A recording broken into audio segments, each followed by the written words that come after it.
Live Lean Nation, on today's episode, I'm sharing the strength building exercise you need to stop avoiding and how you can perform it safely regardless of your fitness level.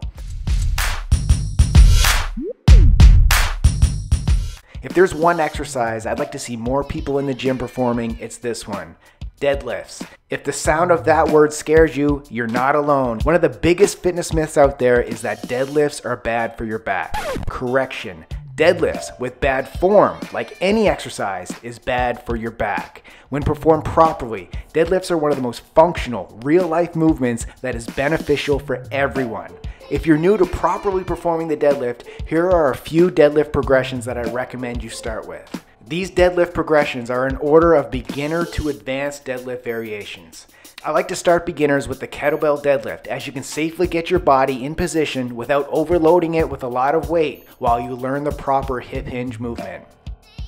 Number 2, Dumbbell Deadlift. Once again, it's the same hip hinge movement, but this time you're holding onto 2 dumbbells, thus allowing you to add a little more weight versus the 1 kettlebell. Number 3, rack pulls. I like rack pulls as they allow you to really learn the basics of the hip hinge movement by removing the bottom range of the traditional deadlift.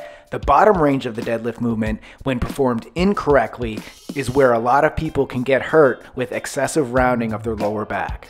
Number 4, trap bar deadlift.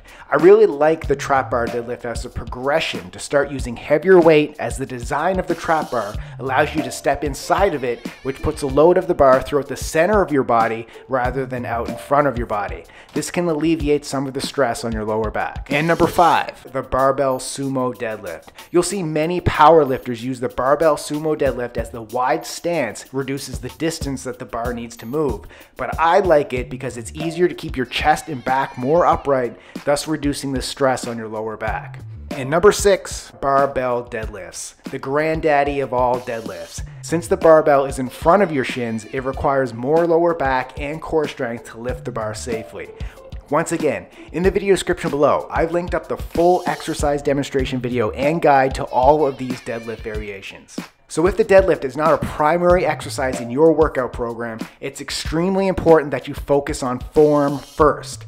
Once you get comfortable with the hip hinge pattern of the deadlift, then you can add more weight and progress your way up to the conventional barbell deadlift. So if you're not yet hanging out with me on Instagram, go find me at Brad Guthrow to see more videos on how to live lean 365 days a year. Thanks for watching, and keep living lean.